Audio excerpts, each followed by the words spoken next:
우리가 지난주까지 사사기 1장부터 16장 우리 12명의 사사를 같이 묵상했고, 또 오늘부터는 17장부터 21장까지 12명의 사사를 끝낸 후에 두 개의 사건을 통해서 사사시대가 어떤 시대였는지를 보여주는 그것을 우리가 묵상하게 됩니다. 우리가 사사시대에 묵상하면서 배우는 것은 하나님을 떠난 백성들이 얼마나 많은 모욕과 수치를 당하게 되는가, 우리가 말씀을 통해 배웠습니다. 하나님을 떠난 이스라엘 백성들이 이방 민족들에게 수없이 많은 모욕을 겪었고, 또 때로는 미디안인들에게, 또 때로는 블레셋 사람들에게 수없이 많은 어려움을 당하게 되었습니다. 그러나 하나님께서는 그런 이스라엘 백성들을 버리지 아니하시고 때에 따라 사사들을 보내시며 다시 이스라엘을 구원하시고 지키시고 회복하시는 것이 하나님의 은혜였다라고 하는 것이죠. 그것이 우리가 사사기를 통해 배우는 진리인 거예요. 하나님을 떠난 백성만큼 불쌍한 백성들은 없다. 하나님의 백성이 하나님의 보호하심을 받지 못하는 것만큼 불안한 것도 없다라고 하는 거예요. 그러나 하나님은 이스라엘 백성들을 포기하지 아니하시고 끝까지 붙드는 것이 또 하나님이셨다. 저는 우리 빛의교회 성도들이 하나님의 백성으로서 하나님의 돌보심을 받고 하나님의 보호하심을 받게 되기를 주님의 이름으로 축복합니다. 오늘도 우리가 살펴보게 되겠지만 하나님을 떠난 백성들은 참 부끄러운 행동을 많이 하게 됩니다. 그들은 하나님과 우상을 같이 섬기기도 했고, 또 어떤 이들은 우리를 구원하지 못할 돌과 나무들로 우상을 만들어서 그곳에 절하기도 했다라고 하는 것이에요. 끊임없이 복을 추구하는 기복신앙으로 전락되기도 했으며, 자기 임의대로 신앙의 길을 찾아가는 편의주의적인 신앙생활의 모습을 보이기도 했다라고 하는 것입니다. 이런 이스라엘 백성들의 모습을 사사기 기자는 이렇게 말해주고 있어요. 6절을 같이 한번 읽어볼게요. 시작. 그때 이스라엘에 왕이 없으므로 사람마다 자기 소견에 오른 대로 행하였더라. 그들이 각자 자기 소견에 오른 대로 행했다. 하나님의 백성이 하나님의 뜻을 묻지 아니하고 하나님의 율법에 따라 살아가지 아니하고 자기 소견에 오른 대로, 자기가 좋은 대로 살아갔다라고 하는 것이에요. 즉 그들에게 신앙이 있는 것 같았지만 신앙이 없었다는 거예요. 하나님을 믿는 것 같았지만 하나님을 믿지 않았다라고 하는 것이에요. 말씀대로 살아가지 못하는 거예요. 하나님에게 묻지도 아니했고 하나님의 뜻을 따르지도 아니했고 하나님이 원하시는 길을 가지도 않았다라고 하는 것이에요. 사랑하는 성도 여러분, 하나님의 백성이라 하여도 하나님의 뜻대로 살지 않는다면, 자기 뜻대로 살아간다면 하나님의 백성이라고 말할 수 있겠습니까? 하나님의 백성이라 말한다 하더라도 하나님이 제시하신 길로 걷지 않고 하나님 보시기에 바른 길로 걷지 않았다면 그 사람이 정말 신앙이 있느냐 말할 수 있겠는가라고 하는 거예요. 저는 우리가 하나님의 백성이라면 전 날마다 우리가 하나님의 뜻을 구할 수 있게 되기를 바라고, 하나님이 말씀하신 그 말씀을 붙들고 살아갈 수 있게 되기를 바랍니다. 오늘 본문에 3명의 인물이 등장하게 됩니다. 첫 번째는요, 미가의 어머니가 등장하게 되고요. 두 번째는요, 미가가 나오게 되고, 그리고 세 번째는 그 미가 집에 있는 레위 소년이라 말하는 제사장이 등장하게 됩니다. 이 세 사람이 오늘 성경의 주인공이라고 할 수 있어요. 이들은 각자 자기의 삶의 자리가 다릅니다.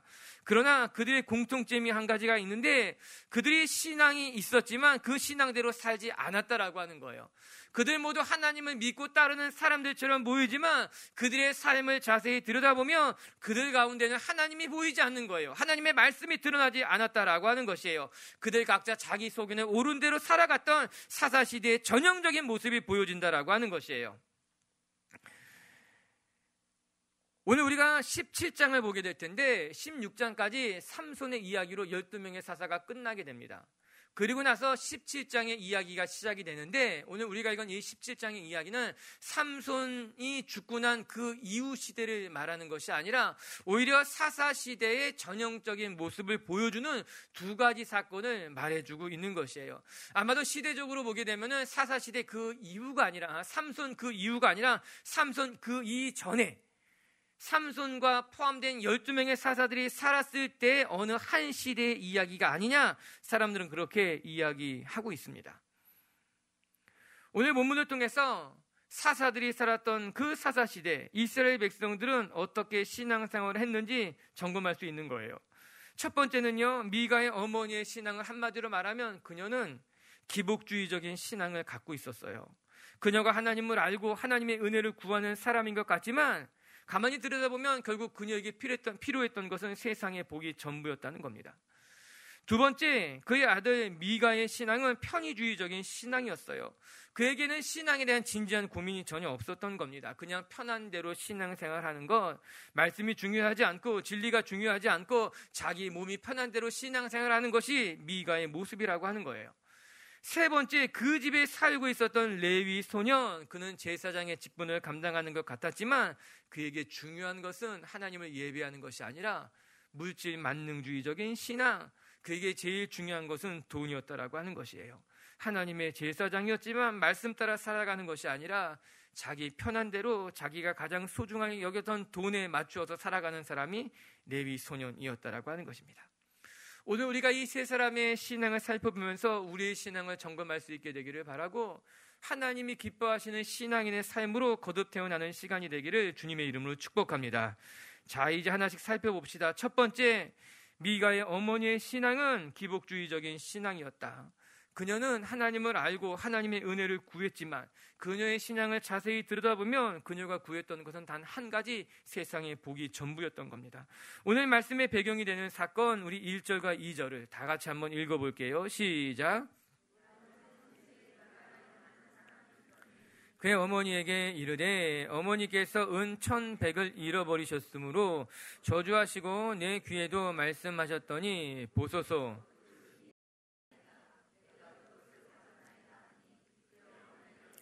내 아들이 여호와께 복받기를 원하노라 하니라. 미가의 어머니가 은 1,100개를 잃어버려서 그것을 찾으려고 한다. 이것이 오늘 사건의 배경입니다. 그런데 이 은 1,100개를 가져간 것이 아마도 그의 아들이었던 미가였을 것으로 추정이 됩니다.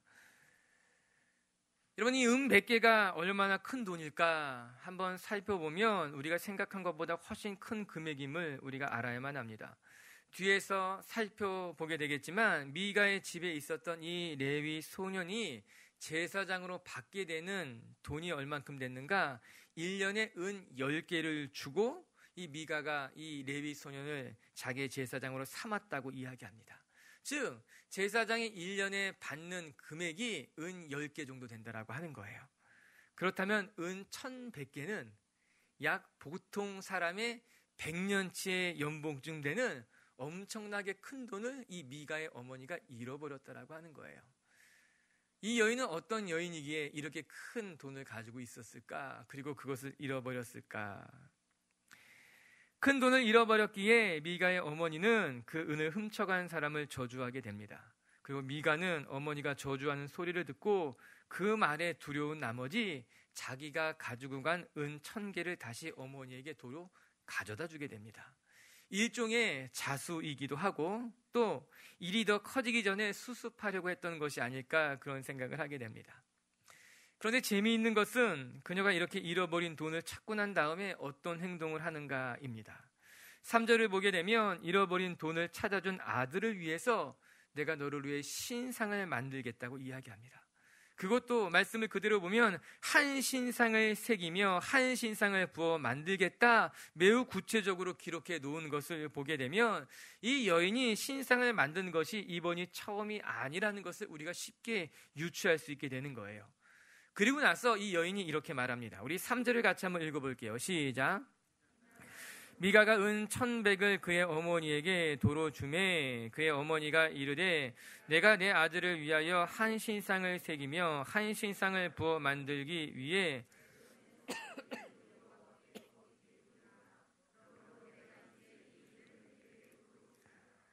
내 손에서 이 은을 여호와께 거룩하게 드리겠습니다. 이런 고백이 3절에 같이 나온 것을 우리가 확인할 수 있습니다. 여러분, 이게 무슨 말입니까? 미가의 어머니라는 사람이 내가 잃어버린 돈을 찾았으니 이 돈을 찾아준 내 아이를, 자녀를 위해서 신상을 부어 만들겠다고 이야기해놓고서는 또 한편으로는 하나님 앞에 내가 이것을 거룩하게 드리겠다고 이야기하고 있는 거예요. 그럼 미가 어머니라는 사람의 종교가 도대체 무엇일까? 여호와께 거룩히 드리겠다, 그렇게 말을 하면서도 또 한편으로는 잃어버린 돈을 찾아준 아들을 위해서 신상을 만들겠다라고 하는 거예요. 그녀의 고백을 들어보게 되면은 분명히 하나님 여호와를 섬기는 이스라엘 백성이면서도 또 그녀의 다른 모습을 들여다보게 되면은 이방 신상을 만들고 그것에 절하는 모습이 한 절에 다 섞여져 드러나고 있다라고 하는 것입니다. 오늘 사사기 기자는 우리에게 당시 이스라엘 백성들이 어떻게 신앙생활을 하고 있는지를 조금 더 가감없이 보여주고 싶었던 것만 같아요. 그래서 그 대표적인 여인으로서 미가의 어머니를 선택한 것 아니겠습니까?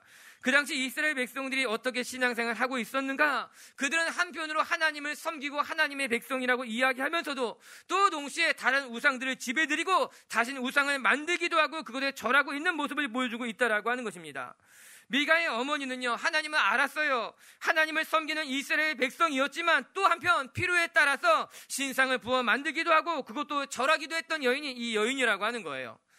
4절을 읽어보게 되면 잃어버린 은을 은장색에게 갖다줘서 우상을 만들기도 했다. 또 심지어는 드라빔을 제작하기도 했다고 이야기합니다. 드라빔이라고 하는 것은요, 소지하고 다닐 수 있는 작은 우상이었어요. 그래서 라헬이 자기의 집을 떠나오면서 드라빔을 숨겨져 가지고 나왔다 이야기한 것 아니겠습니까? 이 미가의 집에 드라빔이 있었던 거죠. 우상이 있었던 거죠. 그 집에 자연스러운 것이었다고 이야기하고 있는 겁니다. 여러분, 어떻게 이 집을 설명할 수 있겠습니까? 이 미가의 어머니의 신앙을 설명할 수 있겠습니까? 오늘 사사기 기자는 미가의 어머니의 신앙을 보여주면서 아주 유명한 말씀을 우리에게 전해줍니다. 그것이 6절의 말씀, 사사기를 대표하는 한 절의 말씀인데 다시 한번 같이 읽어볼까요? 시작. 이스라엘에 왕이 없었으므로 사람마다 자기 소견에 오른 대로 행하였더라. 당시 이스라엘 백성들이 각자 자기 소견에 오른 대로 살았다고 하는 이 유명한 말씀이 오늘 17장, 즉 미가의 어머니를 소개하면서 이 말씀을 전해주고 있는 거예요. 당시 이스라엘의 영적인 모습이 어떠했는가? 오늘 미가의 어머니와 똑같았다라고 하는 거죠. 하나님을 섬기는 것 같지만 하나님의 백성이라고 말하고 하나님의 영광을 돌리겠다고 말하지만 또 한편으로는 여전히 이방 우상을 부어서 만들기도 하고 이방 우상을 자기 집에 들이기도 하고 이방 우상에게 절하기도 했다라고 하는 것입니다. 이는 이스라엘 백성들은 미가의 어머니뿐만 아니라 모든 백성들이 그렇게 살아갔다라고 하는 거예요. 각자 자기 소견에 오른 대로 때로는 하나님을 찾기도 하고 때로는 하나님 앞에 예배하기도 하지만 또 때로는 우상을 만들기도 하고 우상에게 절하기도 했다라고 하는 것이에요. 그러면서 그들은 생각한 거예요. 그것이 무슨 큰 잘못인가? 내가 내 필요에 따라서 절하기도 하고 내가 내 필요에 따라서 우상을 짓기도 하는 것이, 여러분 마치 요즘 이 시대에 많은 그리스도인들이 그렇게 살아가고 있지 않습니까? 내 필요에 따라서 때로는 교회를 가기도 하고 또 내 필요에 따라서 때로는 점을 치기도 하고 더 간절할 때는 때로는 무당을 찾아갈 수 있기도 한 것이 아니냐? 그렇게 신앙생활 하는 사람들 우리가 어렵지 않게 볼 수 있는 것 아니겠습니까? 저는 말씀 보면서 아합 시대의 엘리야 선지자가 생각이 났어요. 우리가 성경 공부하면서 확인한 건 아닙니까? 엘리야 선지자가 이스라엘 백성들에게 무엇이라 말합니까? 열왕기상 18장 21절 같이 한번 읽어볼게요. 시작. 엘리야가 모든 백성에게 가까이 나아가 이르되 둘 사이에서 머뭇머뭇하려느냐? 여호와가 만일 하나님이면 그를 따르고 바알이 만일 하나님이면 그를 따를지니라 하니 백성이 한 말도 대답하지 아니하는지라. 백성이 대답하지 않는 거예요. 대답할 수 없었던 거예요. 그들의 모습이 한편으로는 하나님을 섬기기도 하지만 또 다른 한편으로는 바알과 아스타롯을 섬겼기에 엘리야의 그 말에 가슴이 뜸끔한 거죠. 그러면서도 자기의 갈피를 정하지 못했던 것 아닙니까? 어느 때까지 이 두 사이에서 우왕좌왕할 것인가? 엘리야의 선지자를 듣고 이스라엘 백성이 결정해야 됐다라고 하는 거죠. 여러분, 예수님도 그와 유사한 말씀을 하셨어요. 누가복음 16장 13절에 보게 되면 집 하인이 두 주인을 섬길 수 없나니 혹 이를 미워하고 저를 사랑하거나 혹 이를 중히 여기고 저를 경히 여길 것임이니라. 너희는 하나님과 재물을 같이 읽어봐요. 겸하여 섬길 수 없느니라. 맞아요. 우리가 하나님과 재물을 겸하여 섬길 수 없는 거예요. 하나님과 세상을, 하나님과 우상을 겸하여 섬길 수 없는 것이 하나님이 말씀하시는 참된 신앙이라고 이야기하는 것이죠. 그렇다면 미가의 어머니에게 있어서 신앙은 무엇일까요? 어떻게 그런 신앙을 가질 수 있을까요? 그 해답이 2절에 정확하게 나옵니다. 2절 하반부에는 이런 말이 나와요. 이르되 내 아들이 여호와께 복받기를 원하노라 하니라. 미가 어머니의 입에는 이 말이 늘 배어 있었어요. 내가 여호와께 복받기를 원하고 내 자녀가 여호와께 복받기를 원한다. 잃어버린 돈을 찾았을 때도 그랬고 우상을 만들 때도 동일하게 고백했다라고 하는 거예요. 그의 입에 배어 있는 거, 내가 여호와께 복받기를 원한다는 거, 그녀의 중심을 알 수 있는 중요한 대목이라고 하는 겁니다. 미가의 어머니의 관심은 단 한 가지, 내가 이 세상에서 어떠한 복을 받을 수 있는가라고 하는 거예요. 아무런 어려움이 없이 복받고 살아간다면 그것으로 족한 여인이 이 미가의 어머니였다라고 하는 겁니다. 내가 하나님을 섬기던 아니면 우상을 섬기던 간에 내 인생에 어려움을 겪지 않으면 된다는 거예요. 내가 하나님을 섬기던 이방 우상을 섬기던 간에 내게 세상의 복이 오기만 하면 된다라고 하는 거예요.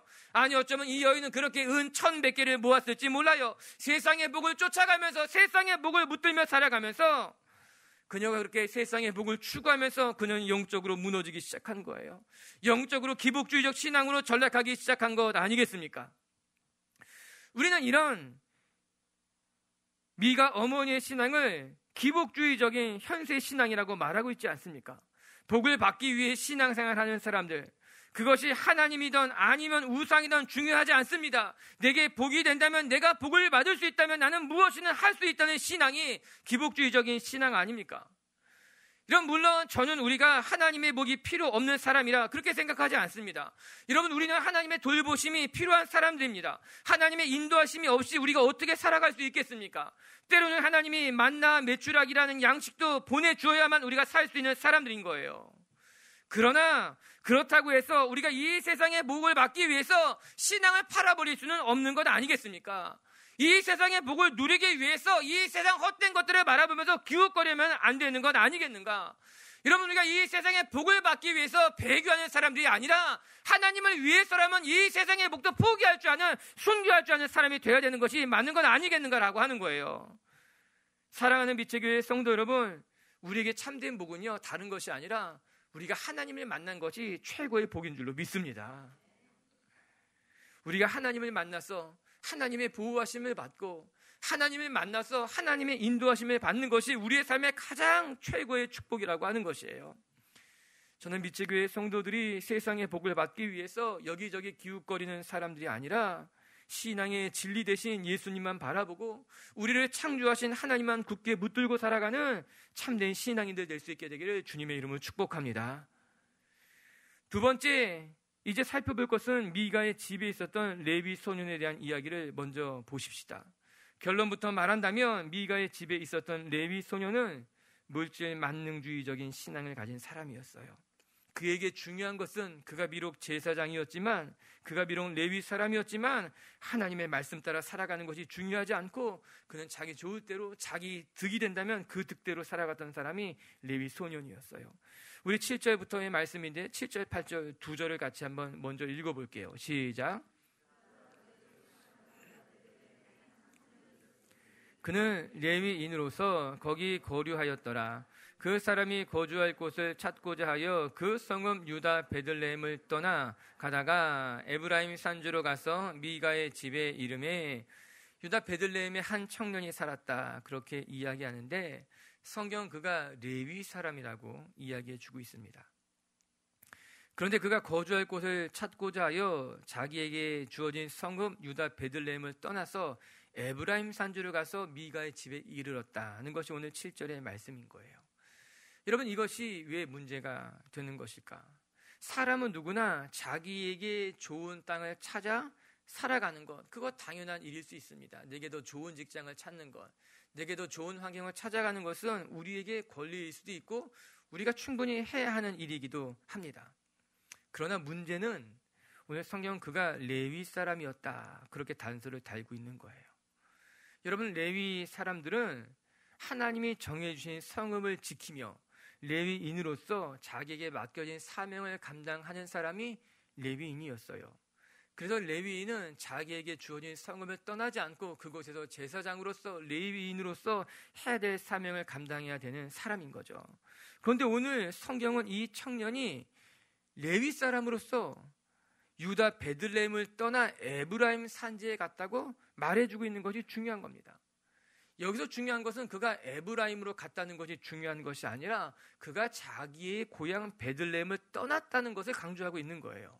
즉 레위 사람으로서 하나님이 정해주신 곳, 자기가 있어야 할 자리를 임의로 떠나서 자기 눈에 보기에 더 좋은 곳으로 향했다라고 하는 것입니다.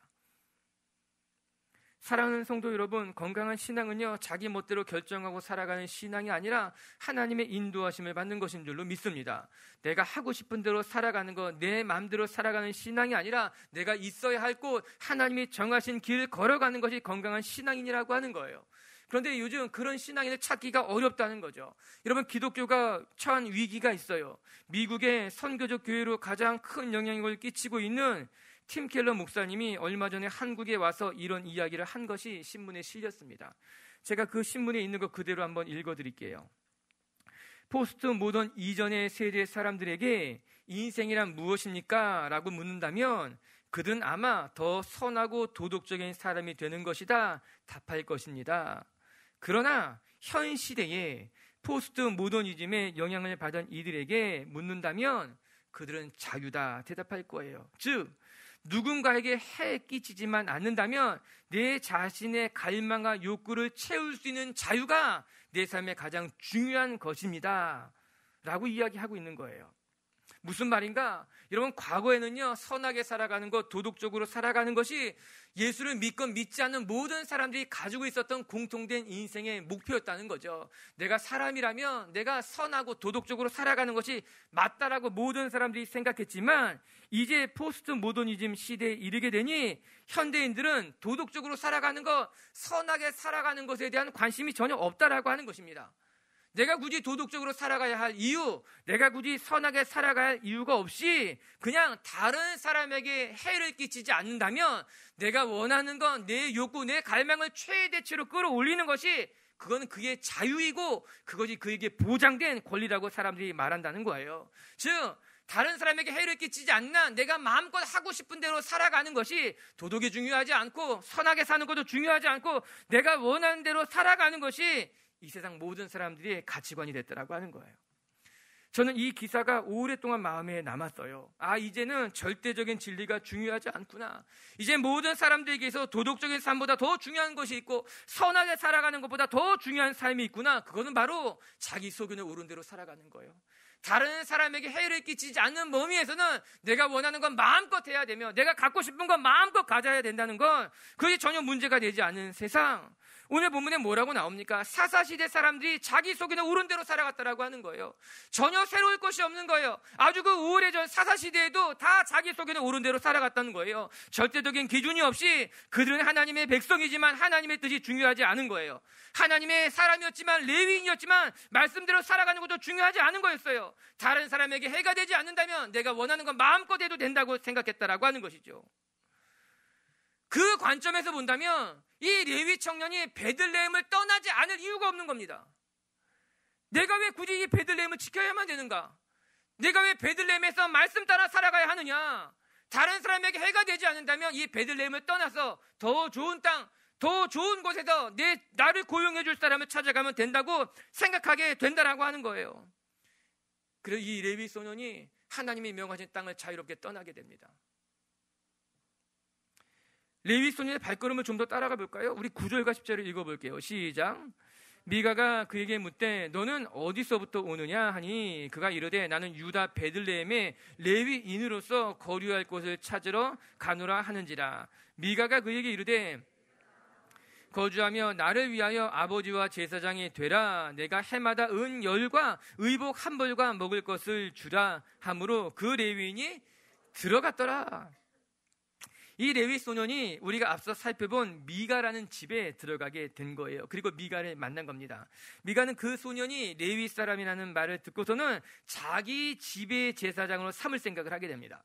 그리고 제안하기를 만약에 당신이 우리 집의 제사장이 되어준다면 그 조건으로 매년 1년에 은 10개씩을 주며 또한 좋은 의복을 1벌 드릴 것이고 우리 집에서 먹을 것을 책임지겠습니다 라는 제안을 하게 되는 것입니다. 일종의 개인 목회자를 삼는 거예요. 개인 제사장이 되어달라고 이야기하는 겁니다.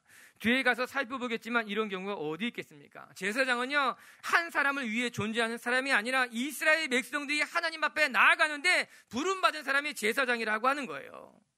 아무튼 그런데 이 레위 소년의 말이 더 가관입니다. 그 제안을 듣고 무엇이라 말하는가? 여러분 11절에 보면요, 이렇게 나옵니다. 그 레위인이 그 사람과 함께 거주하기를 만족하게 생각했으니, 만족하게, 그 조건이 마음에 들었다는 거예요. 은 10개를 주는 것과 좋은 옷을 한번 해주는 것과 밥을 먹여주는 것이 이 사람에게 만족하게 생각이 되니 그 집에 그냥 들어갔다라고 하는 거예요. 쉽게 말하게 되면은 거래가 성사된 거예요. 은 10개의 개인 제사장이 되는 것에 대해서, 제사장은 하나님의 직분인데 하나님이 맡겨주신 일인데 그것이 중요하지 아니하고, 내가 이 정도의 금액이라면 내가 만족하고 생활할 수 있으니 좋다라고 이야기한 거죠. 한마디로 말하면 성직이 돈으로 매매된 거예요. 내가 이 정도면 만족스러우니 하겠다는 거죠. 거래가 된 거예요. 딜이 성사됐다라고 말하지 않습니까? 여러분, 하나님의 일이 돈을 많이 주면 할 수 있고 돈을 적게 주면 할 수 없는 것이 하나님의 일이라고 생각합니까? 저는 결코 그렇게 생각하지 않습니다. 여러분, 우리가 만약에 돈 때문에 일한다면 우리는 그 누구보다도 불쌍한 사람들이 될 것입니다. 여러분, 우리는 돈 때문에 만족하는 사람들이 아니라고 하는 거예요. 오늘 교사들을 위해서 기도했는데 여러분, 교사들이 돈 받고 하지 않습니다. 오히려 우리 학생들이 더 많은 것을 쓰고 베풀면서도 기뻐하며 감사하며 그 직분을 감당하는 사람들이 우리 교회 교사라고 하는 거예요. 그러나 이 레위 소년의 삶은 전혀 달랐다라고 하는 거예요. 그는 주어진 돈이 적당하다면, 아니 어쩌면 그 돈보다 적게 둔다면 나는 그곳에 있을 수 없지만 내가 그만큼 주니 그곳에 있겠다고 생각하는 건, 이게 레위인의 삶이죠. 아니요, 레위인은 지금까지 그렇게 살아왔던 것만 같아요. 베들레헴 땅이 그가 지켜야 하는 땅이었음에도 불구하고 그는 너무나 쉽게 베들레헴을 떠나게 됩니다. 또 그에게 주어지는 돈이 만족스럽다면 내가 한 사람의 제사장이라 할지라도 그것이 얼마나 부끄러운지 모르면서도, 아니 안다 할지라도 그 직분을 마다하지 않겠다라고 하는 거예요. 여러분, 오늘 그 사람은 레위인이었지만 불구하고 말씀이 중요하지 않고 하나님의 뜻이 중요하지 않고 자기 하고 싶은 대로 살아왔던 사람이었던 겁니다. 지금만 그랬던 것이 아니라 지금까지 그가 그렇게 살아왔기 때문에 이런 결정을 쉽게 할 수 있었다라고 하는 거예요. 하나님의 가르침이 중요하지 않고 자기가 원하는 대로 자기에게 주어진 돈을 바라보면서 살아왔던 사람들, 사사시대는 말씀을 잃어버린 시대라고 이야기할 수 있어요. 하나님의 말씀을 잃어버렸기 때문에 그들이 가야 할 길도 잃어버린 거예요. 오늘 설교의 제목이 뭡니까? 길을 잃어버린 신앙이라는 거예요. 신앙은 신앙인데 신앙이 어떻게 살아가야 될지 길을 잃어버린 거예요. 신앙을 가지고 있을지는 모르지만 그 신앙대로 어떻게 살아가야 할지 알지 못하는 시대가 사사시대라고 하는 거예요. 시편 119편 105절에 이런 말씀이 나와요. 다 같이 큰 목소리로 읽어요. 시작. 주의 말씀은 내 발의 등이요 내 길의 빛이니이다. 맞아요. 하나님의 말씀이 우리의 길에 등이 되고 빛이 되는 거예요. 하나님의 말씀을 붙들어야지 우리의 길이 어둡지 않아요. 하나님의 말씀이 우리의 길을 비춰줘야지만 우리는 그 길을 걸어갈 수 있게 된다라고 하는 거예요. 레위인은 말씀을 버렸던 거예요. 말씀을 버리게 되자 길을 잃어버리게 된 거예요. 세상 사람들과 똑같이 살아가게 되었다고 성경이 말해주고 있는 거예요. 사랑하는 미치의 교회 성도 여러분, 세상의 돈이, 재물이 여러분의 삶의 목적이다 등불이 아니라 하나님의 말씀이 여러분의 삶의 등이 되고 빛이 되게 주님의 이름으로 축복합니다.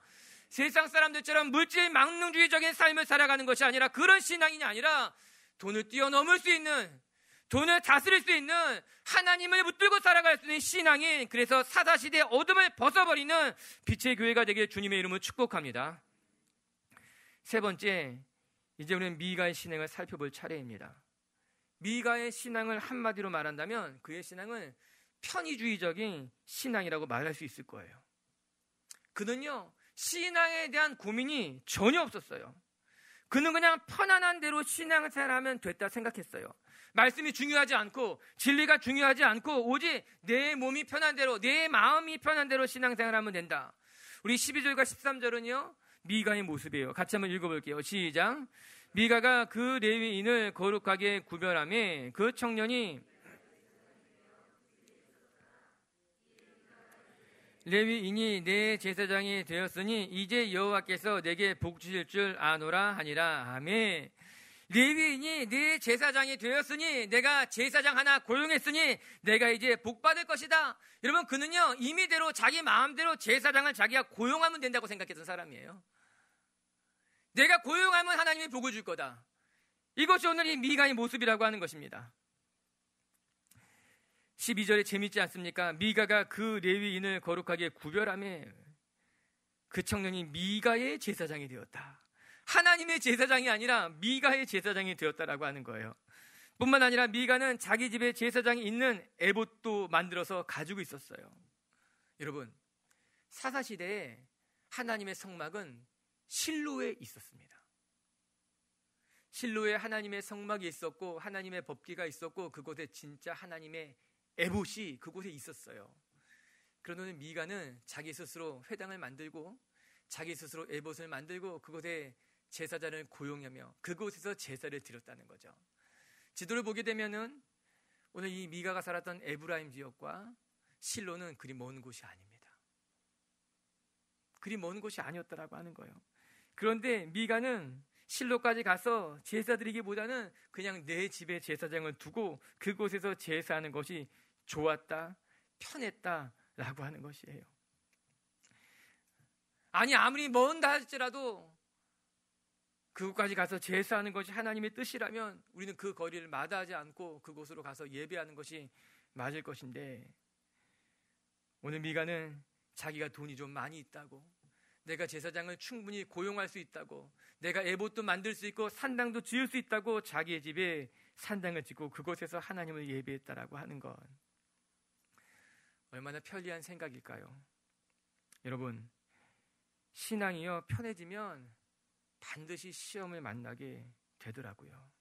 그래서 편안한 신앙생활이 결코 좋은 것만은 아니에요. 목사님, 내가 인터넷으로 예배 드릴 수 있는데 왜 굳이 거기까지 가서 예배해야만 합니까? 내가 하나님을 예배하기에 가장 편안한 곳에서 내가 듣고 싶은 정말 최고의 설교자를 내가 선택해서 예배를 드릴 수 있는데 굳이 사람들과 부대끼면서 교회에 나가서 예배 드릴 이유가 있겠습니까? 제게 그런 말을 하더라고요. 제가 딱히 뭐라고 할 말이 없었어요. 아니요, 그에 대해서 충분히 성경을 통해서 권면해 줄 수 있었지만 그 사람은 들을 준비가 되어 있지 않더라고요. 그냥 제 마음속에 그렇게 편안하게 신앙생활 할 거면 왜 신앙생활을 합니까? 묻고 싶었어요. 그렇게 편안하게 신앙생활 할 거면 굳이 예수 그리스도의 제자가 되려고 합니까? 주의 길은 좁은 길인데, 주님의 길은 십자가를 지는 길인데, 그렇게 편안하게 신앙생활 할 거면 십자가를 지지 말고 벗어버리시지요. 그렇게 말하고 싶더라고요. 여러분, 이 시대 왜 이렇게 이단이 부흥하는 것처럼 보일까요? 부흥하는 것처럼, 부흥하는 건 아니에요. 근데 그 이유가 간단합니다. 여러분, 이단은요 기독교와 동전의 양면과 같은 거예요. 기독교가 세속주의에 빠지게 되고 사회의 지탄을 받으면 받을수록 이단은 더 강성해질 수밖에 없는 거예요. 교회가 건강한 신앙을 잃어버리고 세상 속에서 흔들리게 되면 이단은 더 흥하게 되어 있어요. 그게 역사적으로 보여주는 거예요. 역사를 보면 이단이 언제 흥했는가? 언제든지 기독교가 그 영향을 잃어버릴 때였어요. 세속주의로 물들을 때, 물질 만능주의로 빠졌던가, 아니면 사회에서 이웃을 돌보지 않을 때 이단은 그 틈을 틈타서 흥행했었던 것 아닙니까? 만약에 지금 이단이 그 어느 때보다도 영향력을 펼쳐가고 있다면 여러분, 우리는 우리 자신을 겸손하게 돌아봐야 되는 거예요. 신천지가 그 어느 때보다도 득세하고 있는 것처럼 보이잖아요. 하나님의 교회는 그 교인 수가 20만을 넘어서 30만까지 이루고 있다고 이야기하잖아요. 왜 이렇게 이단이 득세하는 것처럼 보일까? 그것은 기독교가 영향력을 잃어버리고 우리가 세속주의가 되어져 가고 우리가 우리에게 맡겨진 이웃을 돌보지 않게 되자 어쩌면 자연스럽게 일어나는 동전의 양면과 같은, 여러분, 동전을 뒤집어 놓으면요 반대편이 하늘을 보고 있다가 또 그 동전을 뒤집어 놓게 되면 그 반대편이 하늘을 보게 돼 있는 거예요. 우리가 영향력을 갖고 이웃을 돌보고 우리가 경건하게 지켜나가면 이단이 일어날 수 없지만, 우리가 영향력을 잃어버리게 되고 우리가 거룩을 잃어버리게 되고 우리가 이웃을 돌보지 않게 되면은 이단이 일어날 수밖에 없는 거예요. 오늘 우리는 사사시대를 묵상하고 있습니다. 각자 자기 소견에 오른 대로 살아갔던 사람들, 미가는 편한 것이 최고였던 편의주의적으로 자기의 신앙을 만들어갔던 사람이었던 것만 같아요. 저는 우리 빛의교회 성도들이 모든 사람들이 쫓아가는 넓은 길에서 편안하게 신앙생활하는 것이 아니라 예수님이 말씀하신 것 같이 각자 자기의 십자가를 지고 좁은 길을 걸어갈 수 있는 빛의교회 성도들이 되기를 주님의 이름으로 축복합니다. 말씀을 정리하십시다. 오늘 우리는 사사시대의 신앙인이라고 이야기하는 세 사람의 모습을 살펴봤어요. 미가의 어머니도, 또 미가 집에 있었던 레위 소년도, 또 미가도 다 신앙이 있는 사람들이었던 것만 같아요. 그러나 그들의 신앙에는 하나님은 보이지 않았습니다. 미가의 어머니는 기복주의였고, 미가는 편의주의적인 신앙이었고, 레위 소년은 물질 만능주의적인 신앙을 가진 것 뿐이었어요. 그래서 그들은 각자 하나님의 말씀을 잃어버린 채 자기 소견에 오른 대로 살아왔었죠. 여러분, 우리가 말씀을 놓치면 우리의 신앙도 놓치는 줄로 믿습니다. 이 세상 속에서 늘 말씀 속에 거하며 말씀을 붙들고 살아가는 빛의 교회 성도가 되길 주님의 이름으로 축복합니다. 첫 번째, 미가의 어머니의 신앙은 기복주의적인 신앙이었다. 사랑하는 성도 여러분, 우리가 하나님을 만난 것이 우리 인생의 최고의 복임을 기억하시고 하나님 붙들고 살아가는 신앙인들 되기를 주님의 이름으로 축복합니다. 세상의 복을 구하는 자가 아니라 하나님의 나라와 의를 구하는 자가 되기를 바랍니다. 두 번째, 미가 집에 있었던 레위 소녀는 물질 만능주의적인 신앙이었어요. 그에게 제일 중요한 것은 돈이 전부였어요. 저는 우리 빛의 교회 성도들에게 돈이 전부가 아니라 하나님이 전부이기를 바라고, 돈에 끌려다니는 사람들이 아니라 오히려 돈을 다스릴 수 있는 하나님의 사람들, 순결한 사람들 되기를 주님의 이름으로 축복합니다. 그리고 세 번째, 미가의 신앙은 편의주의적인 신앙이었다. 그는 신앙에 대한 진지한 고민 없이 내 몸이 편한 대로 신앙생활하는 것뿐이었어요. 저는 빛의 교회 성도들이 편한 것 좋아하지 않았으면 좋겠어요. 편하게 신앙생활하는 것이 아니라 오히려 불편하게 신앙생활할 수 있도록 여러분의 몸과 마음을 어거하는 것이 우리의 신앙에 더 유익이 되는 줄로 믿습니다.